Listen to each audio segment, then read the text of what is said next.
and welcome back to another test recording.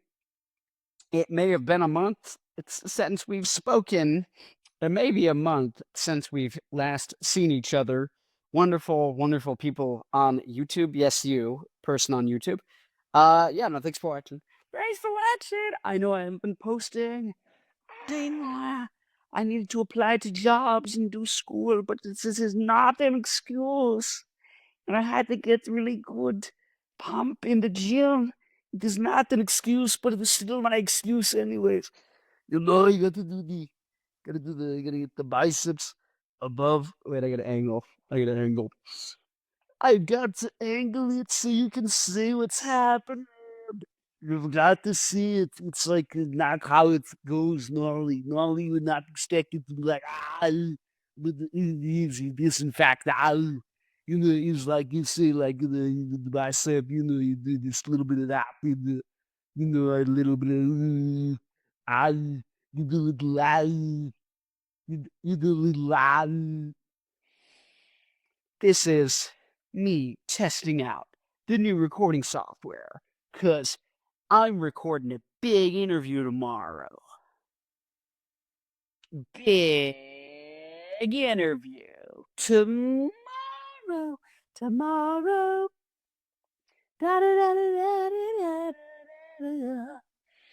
I figure I'm the main conceit of my channel. Let's go over the main conceit of my channel. Let's go over that right now. Let's go. Let it go. Go back anymore. Let it go. Let it go.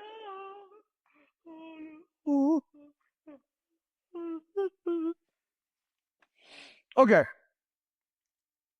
The Lost War of the Empiricists. Say that 5 times fast. That's a mouthful. The Lost War of the Empiricists. That's a mouthful. Is what you might be saying. And I said that too, right now, when I said it. I was just writing down my thoughts. Main thesis is that art is not subjective. Art is not subjective. Are there subjective aspects? Yes. But art in and of itself is not a subjective, I feel like it's good, so it's good. No. Broadly speaking, in most contexts, people are actually speaking it, and you can observe, if you want to, if we are using definitions to map people's behavior and our mental models and their behavior, and we want to have high predictive validity between what we expect with our mental model in our mind, and we want to be able to map reality and how people act and respond to different pieces of art, well, then what people mean by good and the way people tend to use these words now we can propose new words for these concepts that other people are using if we don't like the current vernacular, right? What people are currently, and for the last like 20, 30 years of pop culture, seemingly, call good and bad, and etc., can be kind of broken down. Now, with music, I've got to work through it. It's a little bit more complicated. Visual art, likewise. I'm not as versed when it comes to... I kind of am. But I'm not an expert by any means. I wouldn't go out and say, I'm an expert. But I'm saying the obvious, and this is the whole thing. The empiricists...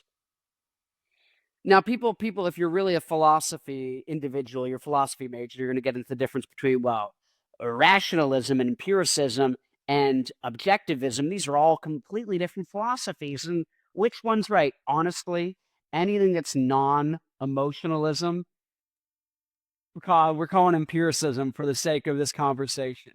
We got the empiricists and we got the emotionalists, right? And so, basically, art is not subjective. Are there subjective aspects? Yes, but art itself is not subjective. Because any work of art's ability or inability to make people in general feel XYZ emotion or thing is objective. We can observe if a piece of art makes people feel a certain way, right? Let's say, very easy example. Oh, and likewise, we can therefore art can concretely be successful or unsuccessful at achieving those things, evoking them in listeners or, people who are enjoying the art. Art can be successful or unsuccessful in evoking the desired response from the, engager, the end consumer, I guess, but you don't consume art because that implies that I had art, it's a juice box. I sipped it and it squeezed up and now it's gone. It got consumed. It's gone. No, that's not how art is, right? So it's like the participant or something like that. That might be a better conceptualization, might be the participant. And so when we look at that, we're thinking the participant, and it's like, yeah, it's concrete, successful or unsuccessful in evoking the desired thing from the participant. And now context can change how things happen, right? Like if, I made the point that some people could argue that in general, there hypothetically are funny dead baby jokes or funny offensive jokes. But if someone's just had a baby die and they get told a dead baby joke, they're probably going to say, well, that's not funny. You're not going to experience this funny, and it's not going to invoke the desired result. And you are right, because in that context, it's not funny. In most other contexts, right? Would someone consider it funny is a different question. This is why context, but likewise, you can say it's like, oh my God, you're insensitive. It's like, you're right, because you were not sensitive to the context. The context says that's not going to be funny, even if in general it's funny, in general context, you know what I mean? In a very palpable context, things are different, right? And so I'm going all over the place. Where in the world is Connor? San Diego. Austin, Texas. That's where we are right now.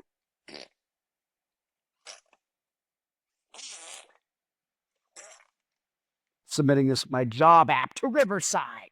Just kidding.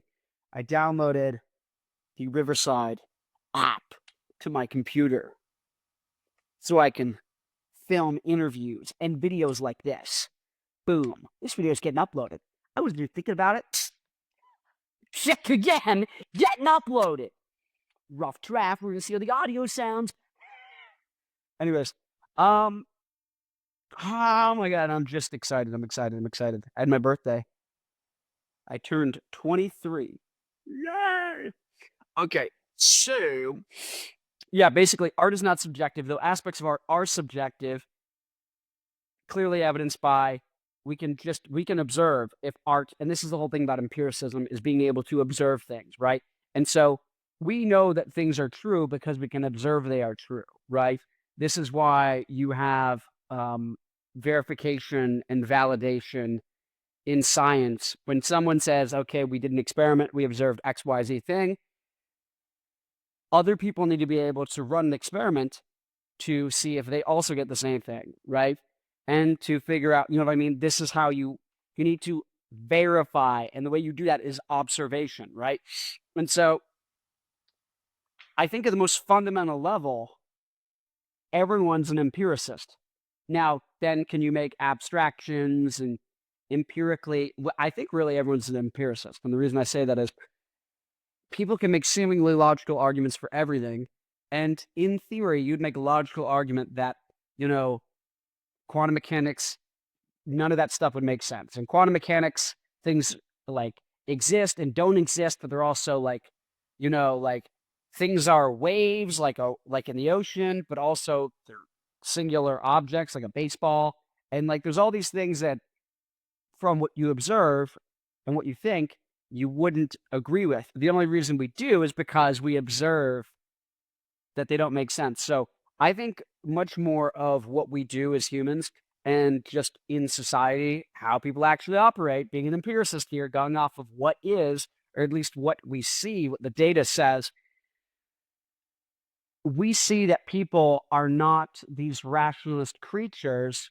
First off, we're emotional creatures with with logic, emotion, and logic, and emotion comes first, and then logic comes second. If we even feel like it's a good time to use logic, emotion first, logic second, if we even feel like bringing in logic is useful, right? And so there's that. But I mean, when we do get to logic, it's not just pure like A then B, A then B, A then B. And when it is, that still gets trumped by what we observe, and it only really gets reinforced when we observe it, right? And so if we find things that don't line up with what we expect logically based off of other things, we say, I must have either observed that wrong or observed what I'm seeing now that's contradicting wrong. Or one of the things that I'm making extrapolations from. You know what I mean? So everything we do is rooted in empiricism, so to speak, observation, right? Observing stuff. And so I think the difference between empiricism and rationalism and objective is like doesn't not really the point, right? And so people can argue that, but I think that just the main idea that like you can define good and bad, and people do. There are objective definitions for art, good and bad. This is the main problem. Is I'll just run you through. I'll say the thing first is that the main problem is the empiricists let art go from being seen as another realm, the humanities. It's seen as a science, something which you can analyze, but also there's an amount of emotion and serendipity and, all these things happen and come together and pre-planned or not planned, right?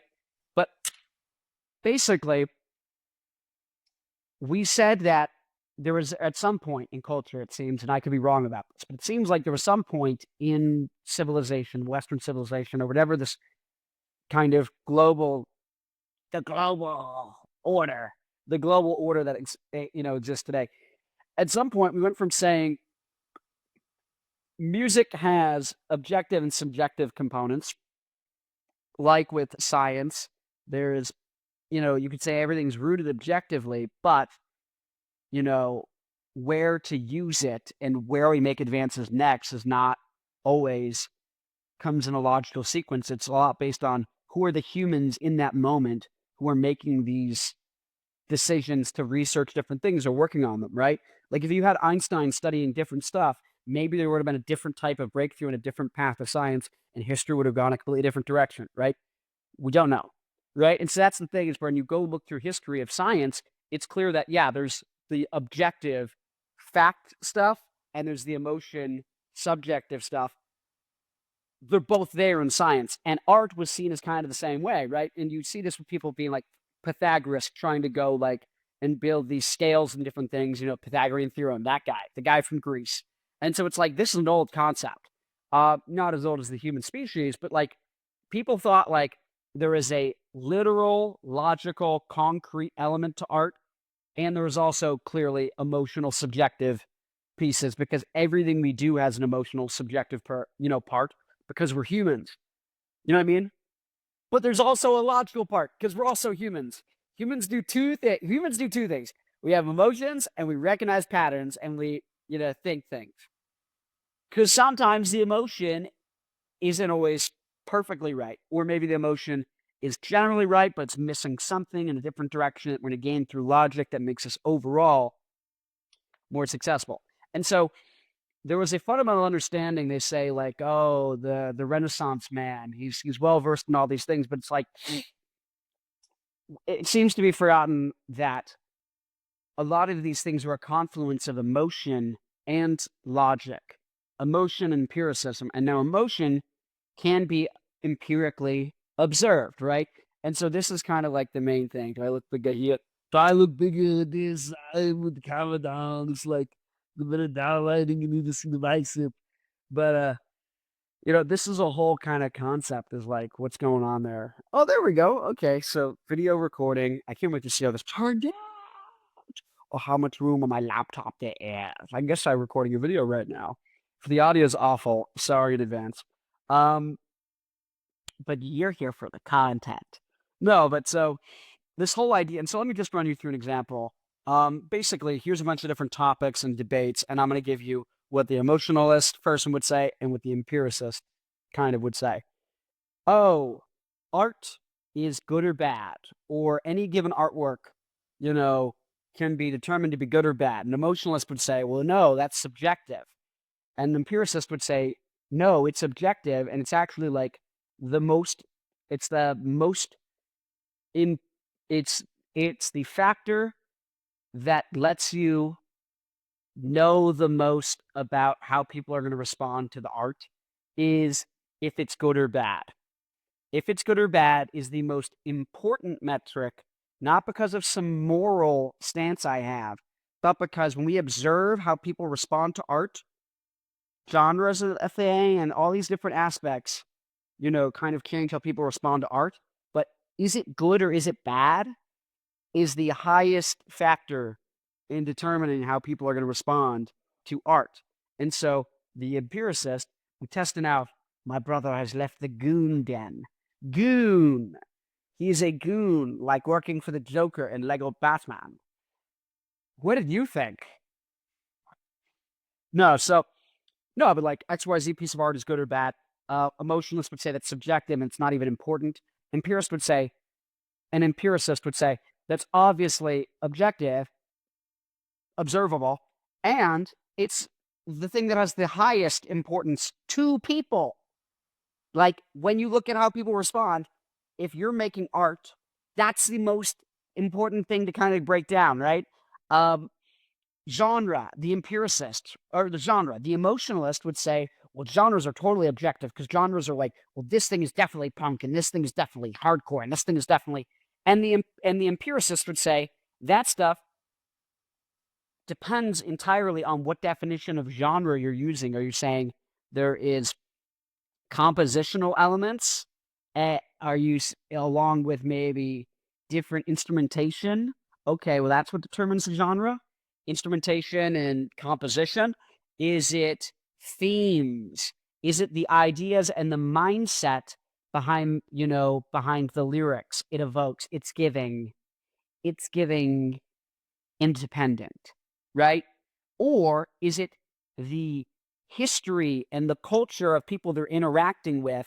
That piece of art or the artist themselves was a part of a movement or is trying to pay homage deliberately to or deliberately not to another movement. So there's a cultural definition of genre. There is a instrumentation and composition definition, right? And then there's also a mindset, an ethos.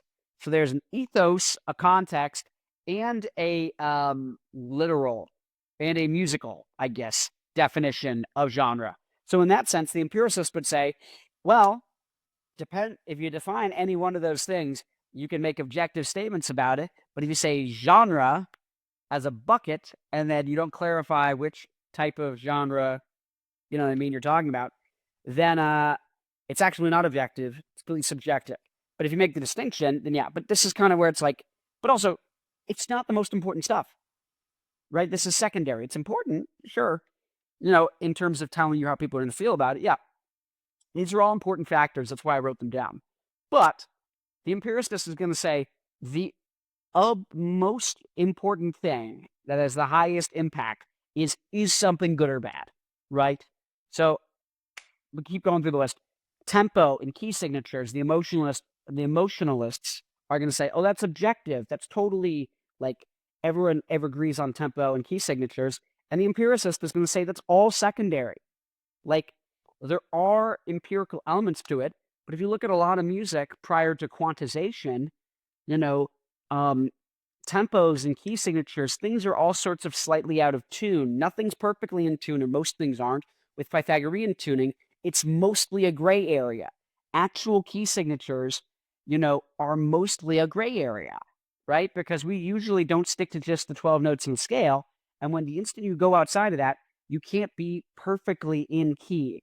You have to change the notes so that they work to the modern music listener. So it's like, and then if you go the other way, it's like, what if you bring something that's not outside of that key signature? So the only things that are in key signatures, you know what I mean? Well, technically you'd say, what's 12 tone equal temperament time? It's like, you can make objective statements about it, but with the performance of it, unless it's completely programmed by a computer, the key signature is probably not literally that exact thing. Like, you see why I'm like,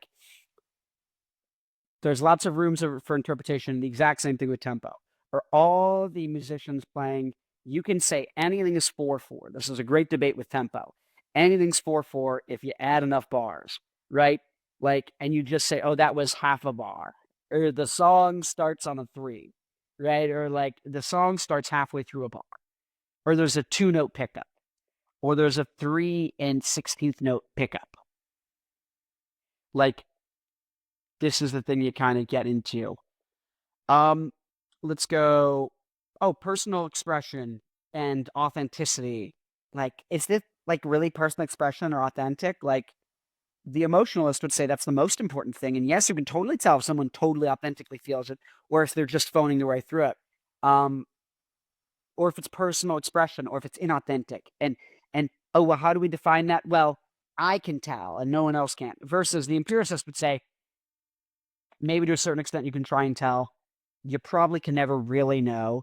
And second off, a lot of times it's observed to not really be as important as if the thing is good or bad. Even if something comes off as phony, if it's really good, no one cares. But the music person, the music art appreciation person on the internet, who's an emotionalist, comes in here and they care. Boo. Everyone repeat after me. Boo. Right? And so that's the whole thing, is better and worse is not subjective, nor is it mean. It's just facts, observable and true, right? Like, you get this going both ways. I think for me, the most obvious example is like, people are like, Nickelback is bad. You're like, why? And so people go, well, I'm sick of hearing that song. You're like, and why do you hear it so much? Because it's a good song. And people played it a lot. And the reason you're sick of it is not because it's a bad song, it's because you've heard it too much. You need a break. No, well, it's a bad. What are you doing? We got a little brother in the background. Look at this guy getting friggin', he thinks he's Mr. Brita Filter. Look at this friggin' guy. One's not, lion's not concerned. He did not come himself. The lion does not concern himself with the Brita capacity. Okay, so the lost war of the empiricists, we need to reclaim it. Art is the true domain of the empiricists, because you're inherently acknowledging there is emotion, but we need to observe the emotional response of people. I make this whole thing, I did my whole series of videos, slop or not, right? About good or bad, or things good or bad, right? A bunch of different kind of like proxies to approximate it. The easiest one is not actually music. It's movies and TV shows and scripts in general and story writing in general. It's literally the thing the South Park guys say. It's causality. If things have a high degree of causality, they're all like dominoes falling and you don't skip a domino. You know what I mean? That's pretty much your biggest indicator of if something is good or bad. Do the dominoes all fall? Or is there a gap where a bunch of dominoes fall and then something happens and none of it overlaps? Or there's a bunch of gaps where it's like domino, domino, blank spot. But then they go and they blow down the next domino. And you're like, hey, I saw that. What are you doing? There's no domino there. What are you doing? Go back to Sophia, Penguin. That's the kind of stuff. You're getting a TV video. You're getting a TV talk video, kinda. You're getting the kitchen background. Friggin' kitchen background hour. That's what you're getting, y'all. That's what you're getting, y'all. That's what you're getting, y'all. TV background hour. That's what you're getting, y'all. No. Where the frick did they get on? Oh, no, so, and then I go like, well, Connor, why are we bringing this up? Like, I'm trying to get my kind of like main point with my channel. Like, what am I trying to say? Like, what do I want to post about? What do I want to do? And this is the stuff I like talking about. This is the stuff I like thinking about. And I think this is a really easy thing to change. All you have to do is point it out, literally, right? Like, that's good. That's bad. That's good. That's bad, right?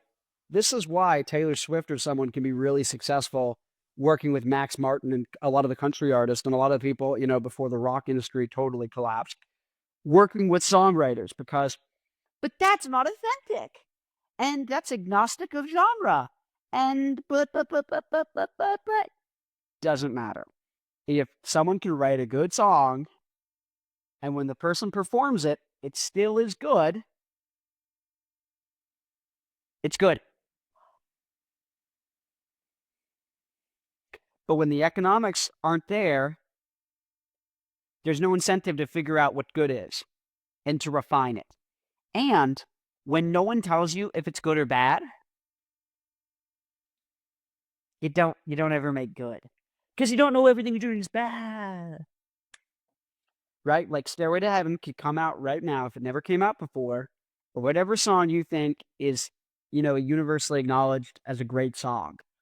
Let's say Immigrant Song by Led Zeppelin or Highway to Hell by AC/DC. It could come out right now if it was never released before under some no-name band that did no social media and just posted on Spotify and no one would ever find out about it.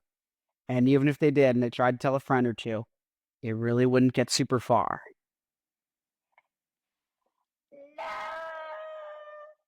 Now, maybe they put some money behind it. They start a Patreon. People really like it. Then they put out a song that's bad. They figure out, oh, wait a minute. But this is the whole problem. The way I see it is, how did we get into this place? No economics to the situation. Because digital, the instant computers went online,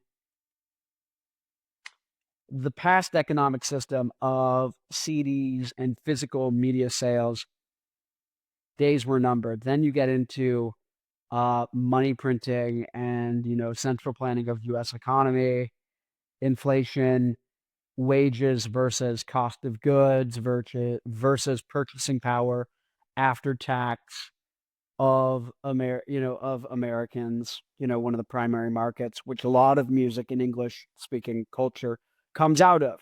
And so that whole thing is kind of like imploded. So the only things that exist now are things that are either like, highly mass market where you're making money off the fact that you have a famous person as an asset that you can use to prop up other stuff that's completely unrelated to the music. And usually it's like geopolitical or corporate agendas that are like beneficial. So they're like, oh yes, why is the Atlantic Council giving awards to Dua Lipa for what was it like destabilizing? I forget what country it was, but it's just like and like helping foment regime change in like Eastern Europe. You're like, that's why we have pop stars because it's like, how else do you make money off having a pop star? There's no way to make money off it anymore. Like there's no more Britney. You know what I mean? There's no more Britney. You just have like, intelligence, foreign intelligence or domestic intelligence assets, or just like people there to make money for a corporation through advertising or to like, get drama to get marketing to an event. Like the artists in and of themselves aren't a profitable economic ecosystem, right? So that's the main problem.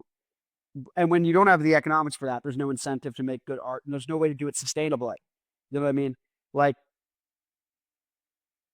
you could say that, like, let's say an artist works at a day job and they like doing it, yada, yada, yada, or they don't like doing their day job and they do art and it gives them energy to do other stuff. It's like, yes. But the art in and of itself, the economics, the actual logistics for that art to be self-perpetuating and to grow, a lot harder.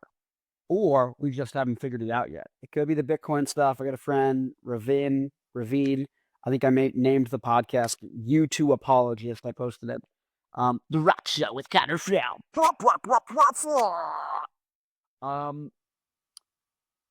But yeah, so you kind of get this problem where no economics equals no art, and then no empiricism equals bad art, right? Not only is it bad that we have no way for artists to successfully make money until they get to the point where they're like doing crazy well. And then they basically just become influencers. And it's not the art, it's the influencing. Now is the art, can that be an ecosystem? Sure. I'll give that to you. Right. But once again, that's an economy of scale in the sense that until your fan base scales up to a certain point, even if it's just 1,000 fans that give you $100 a year, right? buying t-shirts or, paying for a Patreon or whatever, or advertising on a podcast. Like, even if it's that, like, that's still a level. You know what I mean? You know, I was kind of consistent on YouTube for a while. Yeah, avocado, you made bad videos. Okay, sure, you can make that for me. But like, it doesn't just happen. You know what I mean? Like, there still is a scale. There is a threshold you have to hit before it's viable. Um, like there's a threshold you have to hit before you can even make money from like ads on YouTube, even if it's $5 a year. And then like, before you can reinvest the $5 and make it 6 and 7 the next year. Like there still is. So it's like this is what I'm doing right now is like day job. I'm doing like a master's in like electrical and computer engineering, right? Because I'm like, okay, I want to be able to get a job. Um, Good degree, good school, good grades. Okay. Try and do a bunch of research and internships while I'm doing it in school. And then I want to work on TikTok, selling stuff on TikTok Shop for fitness equipment. But I don't have the money for that. I don't even have the money to buy the $5 fitness things. I mean, I do, but like, I also am working on getting lower in body fat. Like, I've built muscle in the last year for sure, especially the arms, because I realized I neglected my arms because I always wanted to like, I never want to be the guy with like giant arms who has like no legs, no back, no chest, um, you know, everything else. Because I saw guys like that when I started working out. I was like, oh no. I'm like, it's always going to be easy to find motivation to train your bicep because people go, hey, flex. And you go, yeah. And they go, whoa. Like, pretty obvious, right? So, but I neglected arms because of that. I would skip arms. Like, I barely hit my arms, my biceps and triceps. And so over the summer, I started going like, oh, maybe I should hit them. So they've grown, but you don't see like a line right here between my tricep and my bicep. You can see two different shapes and a little bit of a contour and a shadow. Like right here, you can see perfect. You can't see right here. Now, if I got in different lighting, sure, and I had a pump, like you can see bicep vein right there. Let's see, pose. But want to get leaner. Anyways, but no, for me, for transparency's sake, like the economics. So I think here's my current thing is we need to actually do this for ourselves. In terms of being artists and appreciators of art. We have to, I mean, okay, the economics of it has to be done. That's the burden of performance is on the artist, right? To make the economics of it work, right? That's where we being the artist subset have to do that, right? Now there's an overlap between artists and people who like art, right? But those who are in the artist camp right now at the moment, it's on you to figure out the economics of it, right? So it's like figure out how you can get in a good financial place in your life where you are making more money than you're spending. Yeah. Because then you have time, maybe not a lot, but eventually you will, because if you keep making more than you spend, you'll be able to either take time off from work, um, I don't know, whatever. But you'll have money so you can help like pay people to help you make art, right? Like instead of spending, let's say you had no money, you would have to mix everything by yourself. Let's say you record a song, you write a song, you like it, but you don't like mixing. Like, if you're a really busy person, but you make more money than you spend, you can then pay someone to mix the song for you. You can pay someone to write the song for you. Ghostwriting? Yeah, because there's a lot to art outside of just the quality of the music. Now, that's the fundamental thing. You have to make sure it works. That's why you'd have B-sides and unreleased songs for albums, because bands would be like, if it didn't work and we didn't get it to click yet, it's not going on the album until we get it to click. And once it works and now it's good. So this is the thing. I think the audience, the art appreciators, and kind of the thesis of this channel going forward is going to be um, maybe not exclusively this, but one of the main things I'm going to be doing is talking about film, you know, musical shows, albums, TV, comic books, art, whatever, right? Songwriting, screenwriting, story writing in general. Um, maybe fitness because I like fitness. But no, to talk about these things, and I think the main thing is it's going to be an exercise in empiricism. I think that's the main thing. No economics, no art. So the artist needs to solve that problem. But then the part that we all need to work on is empiricism. This doesn't work because of this. This does work because of this. If you did X, Y, and Z instead of this, it might cause blank to happen. Great example, easier example was TV show. I was watching Peacemaker, season 2, comic book show.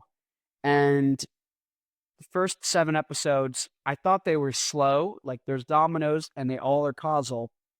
They take a really long time to follow, which is fine. But then at the end, they're like, oh my God, we have a bunch of dominoes in episode 8 that need to fall over really quickly. And we're going to pull out some dominoes that we don't have room for because we ran out of time. We ran out of dominoes. So let's just skip things that don't, flesh them out, that don't make causal, right? And then also the director jammed in like 6 minutes worth of music videos from bands he liked instead of putting in the dominoes he could have. So, like, the literal example in that show was there's a guy who says there's too many, superpowered people causing problems, and we need to throw them all in a different universe where they can't harm us, right? And they can't be a problem. Okay. Okay. What they needed to show before that was just one scene of that guy who's like a, military guy going to stop something where a bunch of innocent people were getting injured and killed because of some superpowered person. And they said, I lost too many of my men. This is tragic. And then that makes them say, screw it. We got to put these people in a different dimension. We have to go and put them in a different universe. And you go like, oh, I get why this person's really like, yeah, there was things before it that kind of like make sense. You can see how it could. And like, so to me, it wasn't really a problem. But then I went on the internet and I saw everyone was like, why did he do that? We didn't see like an actual reason. It's just like, we're just to assume that like, yeah, this is the conclusion he's reached in his head. It's like, just show us that's what the conclusion is reached, show us something bad happened instead of the 3-minute, music video, one of the 3-minute music videos, right? And so you're just like, it was stuff like that where you could just add in one thing, right? There was a lot of stuff like that where you could just add in one thing. And but likewise, that's the kind of thing I'm gonna do. And so that's a proposal. It's like, and someone I put this on a comment on a video where someone was reviewing like, hey, why didn't that last episode work? And I said, this is why that episode didn't work. I'm like, one reason it didn't work for everyone or under delivered to some people is because that's why it under delivered is because it was missing a domino. Done. Even if the whole season was slow, the dominoes, 1 through 7 episodes, or one domino, one domino, one domino. And then the last episode is domino, domino, domino, domino, domino, domino, domino, and there's a lot of them. Is that everyone's preference? Maybe not. But it would still have been good versus being bad. And so people go, well, everything was rushed. You're like, that wasn't actually the problem. The problem is the lack of causality. There's a causal gap. There's a gap in cause. There's a gap in causality. There is not a thigh gap. There is a causality gap. And so the causality gap, here to here, domino, domino, that is your problem. And so likewise, when I'm breaking things down, I will be doing that instead of saying, this, I don't like it because I like horror. I like comedy. And this is like not that. This is a drama. I like R&B, so I don't like that. It's like great example. Megadeth's first album and a lot of Megadeth songs. Wake Up Dead is a great example. A lot of good riffs, but this is exactly where a producer needs to come in with bands, right? Especially a lot of like, um, was it like new wave of British heavy metal bands? And I'm going through and I'm listening to these because they have lots of good riff and guitar part and compositional ideas that I can take. But it's just like, dude, if someone went in and chopped up these things and like reordered them, you know what I mean, and just made them way tighter, you would have amazing, amazing, amazing songs, right? But they just aren't in an order. They lose momentum, they lose energy.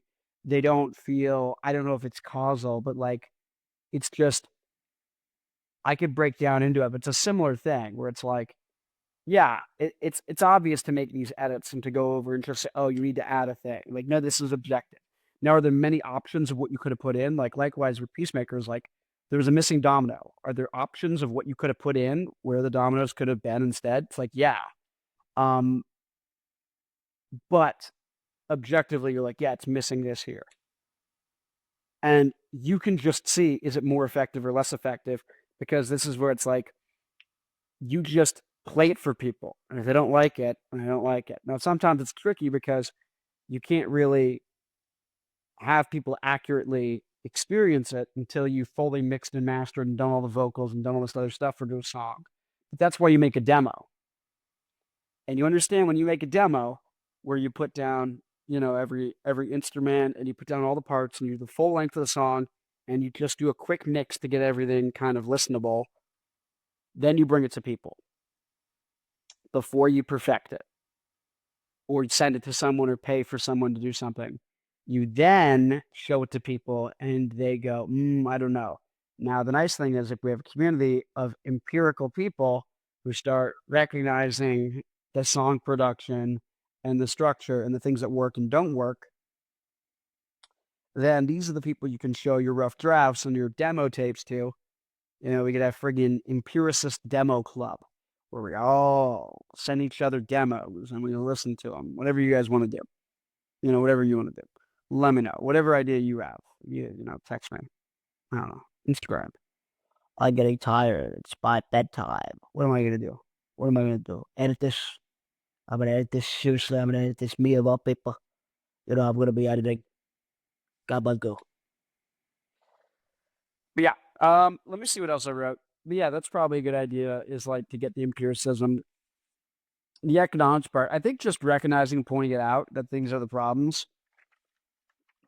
Art is a long-term game. Few people will play or succeed at long-term games absent the economics to justify it. No, empiricism equals bad art by defining efficacies by observable effects evoked by an artwork. In listeners, we are able to empirically map good versus bad by defining qualities by their observable abilities or inabilities to effectively evoke intended emotions in listeners in general. We are able to objectively map good and bad, making bad a conscious choice. This is actually the good part of this. The more we point out what's good and bad and not because you're being mean, but literally just because you're being empirical, it makes it so people realize like, oh, you can't get away with putting out bad music. You can, like, you can do it, but people aren't going to be receptive to it, and they're going to clock it, and they're going to not be afraid to say this is bad because they already do. Here's the thing: band puts out bad music that already has a following, some fans. They're going to be like, oh, I guess they're not going to say it to your face. You know, it's going to kind of wean off, unless they're big. Then people will say it. But if you're smaller and starting out, you'll just kind of wither away. Likewise with the economics, because then as an artist, it's like, how can I keep doing it? I didn't even record like half of the new stuff. I wrote like a whole second album for my band, Black Licorice, with a whole separate lineup after our first album was done, and didn't even get to like go to record it. Or I could have, because there was like the money, and then I'm gonna release it to who? And why? Well, you could say, well, you make the music and then you show it to people and then people like it. And then okay. Well, in that case, I already have music I can promote on TikTok. Like, tell it to me. That's an objectively good song. Well, I don't like that genre. I don't like that vocal style. Okay. Sure. It's good. That's something where I'm like, I know that's good. Fun times, also good. I think Down the Drain, also good. I think Getting Closer, good. I'd want to do it maybe slightly better mix or like doubling of guitars. That's all preference. I think songwriting wise, good song. Um, Cough Drops and LaCroix needs to be tightened up in the bridge. You could say it's a little monotonous. Maybe mix it up with the background vocals and the verses. The amount of layers in the choruses are a little busy. You know, mix it a little more tastefully. I am getting in the weeds. But no, so this is the whole economics part on the artist. But yeah, I think in general, empiricists, if we actually say things are good or bad or whatnot, though it might hurt people's feelings in the moment, it genuinely will let them know, like, if you're actually saying, like, hey, I don't think this part in the song works because blank, blank, blank. I think if you put this and this here, it'd be one of my favorite songs of all time. Like, you say it like that, me as an artist, I'm like, oh, shoot, let me try it what they said.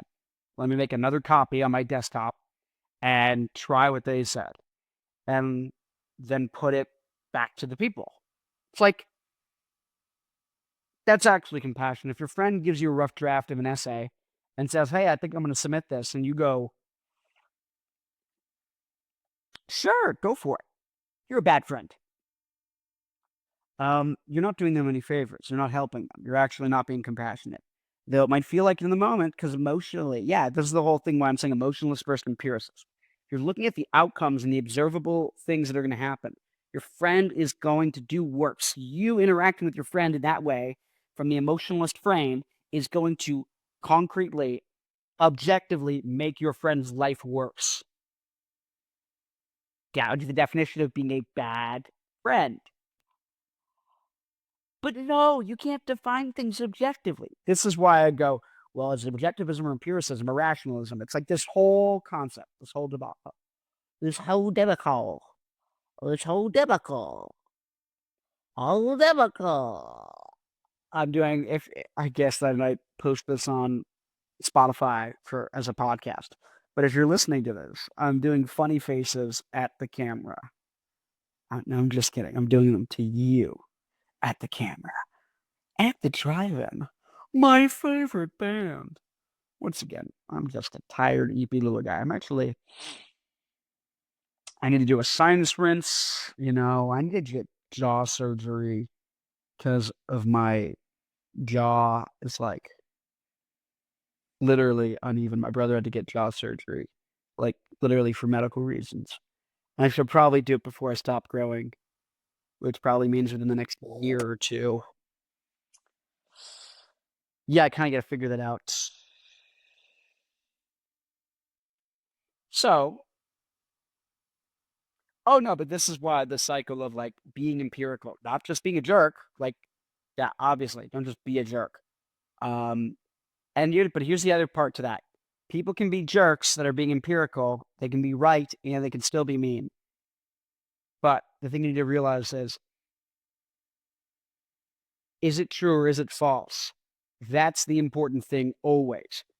If someone's a bad person, good person, you think they're a mean person or a nice person, those are good for knowing someone you think someone's a good person to hang out with. But like, is the hater on the comments section saying things that don't even make sense, right?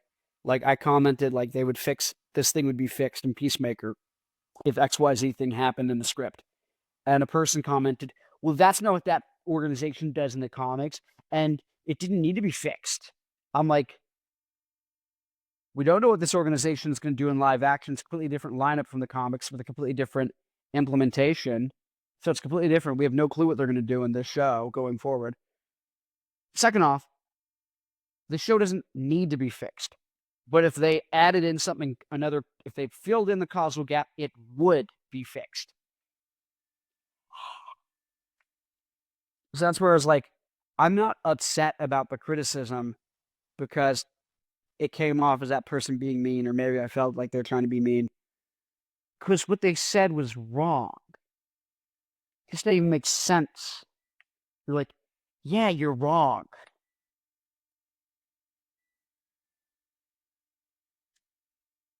And then if you're right and you're being mean, it's like, well, now I've learned. I won't be upset about you being mean to me, like emotionally, as an emotionalist.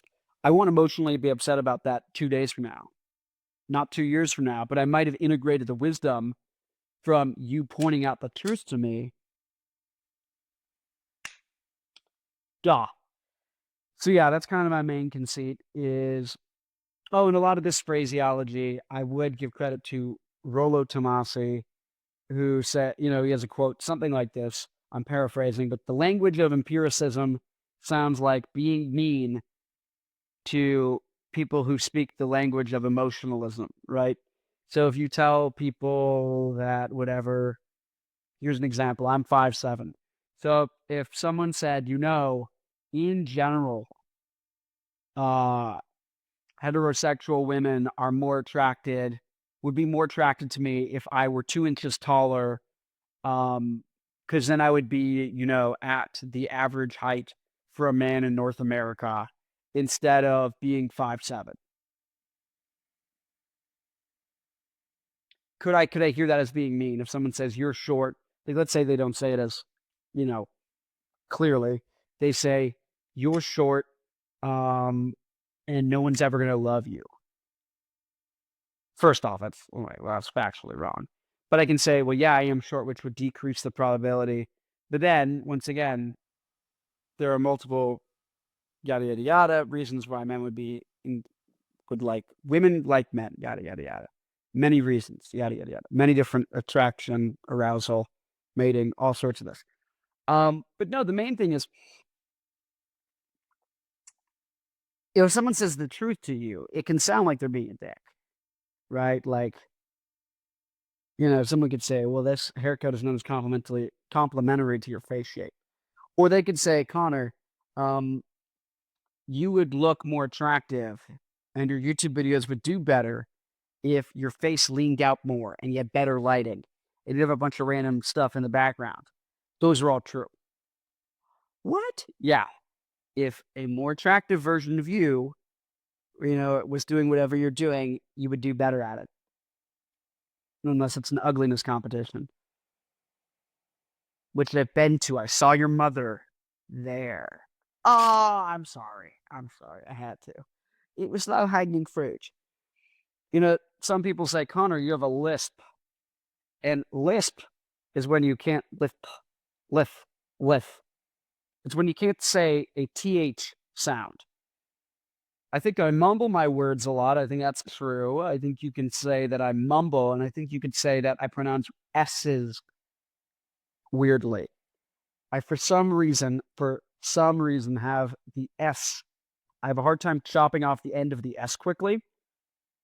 And yeah, when I do more public speaking and thinking and talking aloud, I work more on modulating my S's, and when they come out, like right there, the S's, that was a lot more consonant. I make it more of the sound.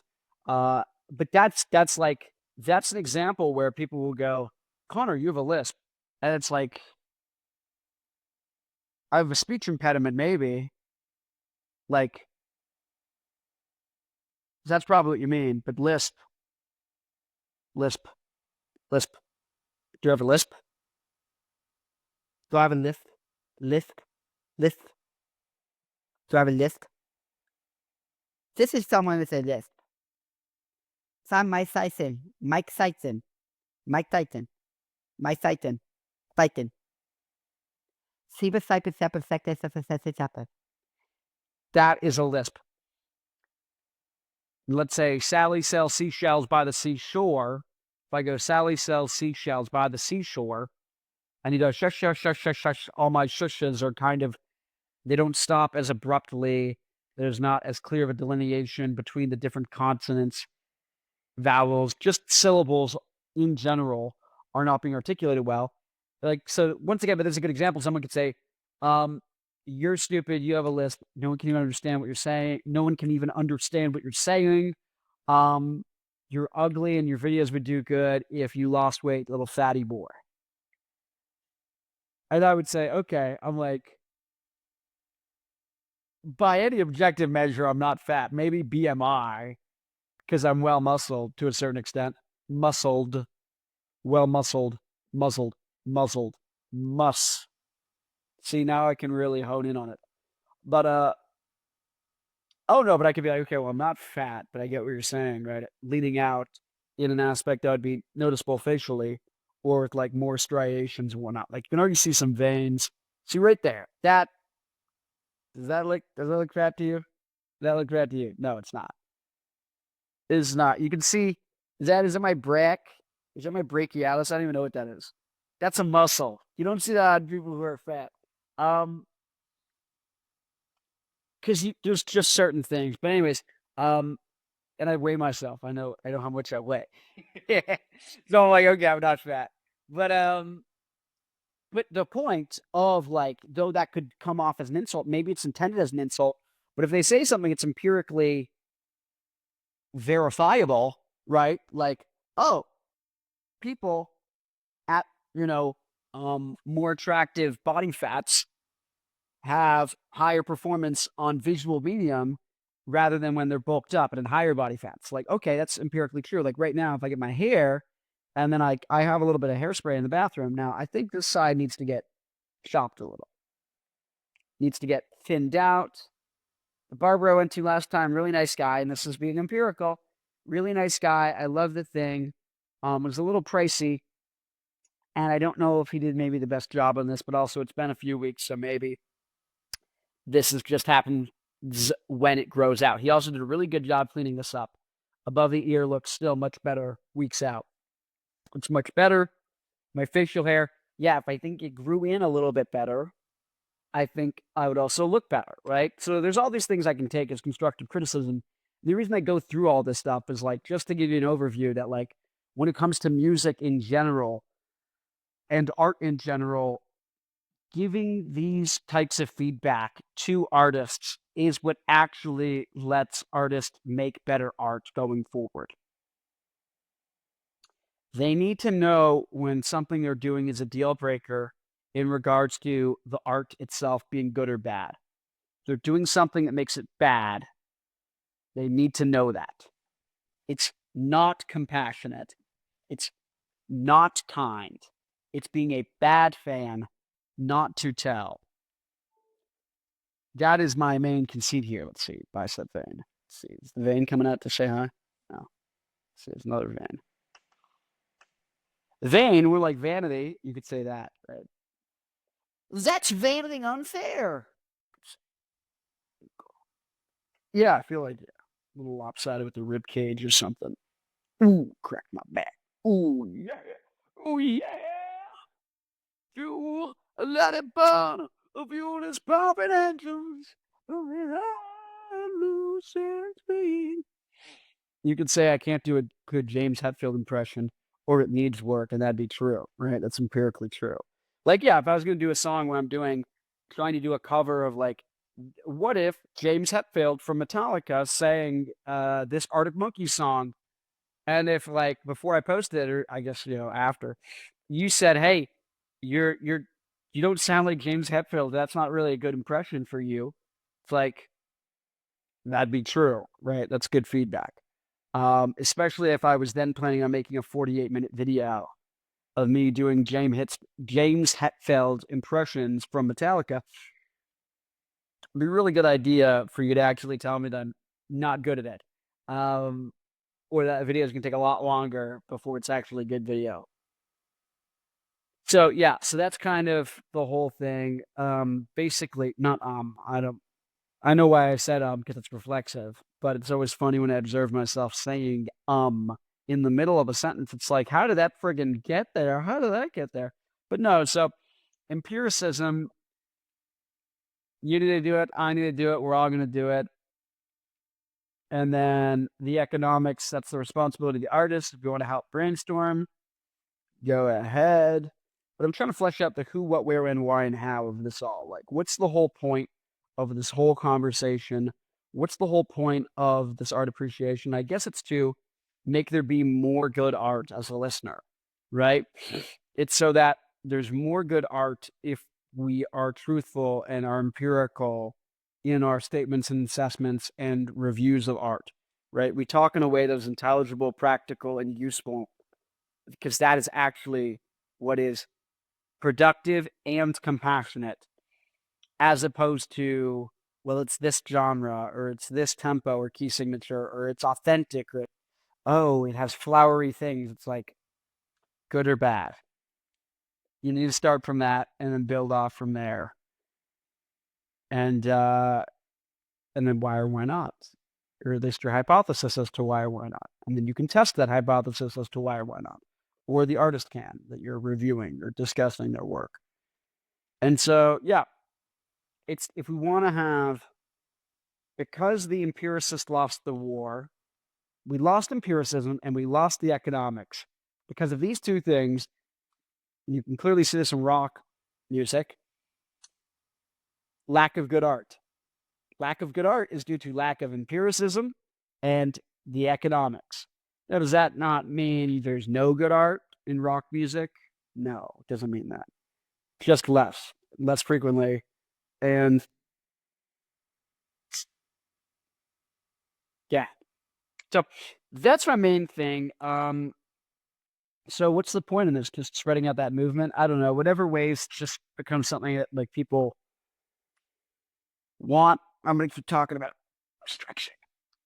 Oh, cracking my back.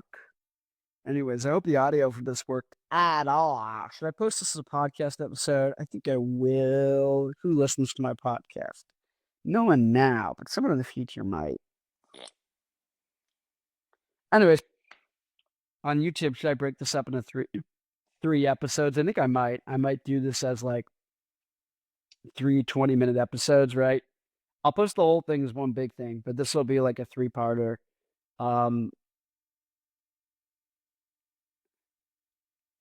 Yeah, I don't know, just so I have more uploads. I don't know, I like listening to something all the way through, but I don't know. I think I should post this one just because it's like, I don't know. I don't know, conflicted. Oh, whenever I'll do, I'll go on YouTube and I'll look at, in the back end, they give me suggestions for video ideas. So I'll use those to brainstorm. But I want to start doing more regular videos. I'm setting up stuff in the other room to get a good lighting and camera setup and everything. So that should be good. But yeah, on that note, my band, Black Licorice, go check it out below. Song Tell It To Me, I think is good. And so did whatever 4,000 other listeners, 5,000. Is it 10? Maybe that's fun times. There's a lot. But go check it out. Yeah. Oh, the music video for Tell It To Me is funny. That's probably in the description if you're on YouTube. If you're, I don't know where else you'd be watching this, probably Spotify. Then it might be somewhere else. Yeah, I'll probably, I guess, post this as a podcast on Spotify. Yeah, I'm doing a new podcast tomorrow. Not a new podcast in terms of like, this is a new podcast, but like a new episode. And so, yeah, that'll be fun. But let me know what you guys think about this. Who, what, where, when, why, and how. Yeah. No economics equals no art. No empiricism equals bad art. What do we do? Be empirical. More art. Good art. And then artists, we have to brainstorm the economics. So on that note, I'll see you in the next video. Like, comment, subscribe. Hype the video. Actually, if you do hype the video, I don't know if that'll do anything. Maybe like copy the link for this video, click share, and then like copy the link. I don't know. But like, comment, subscribe. You made it to the end of this hour and 5-minute podcast or whatever. So yeah, thanks for watching. And I don't know, tell them what you want in the comments. Bye.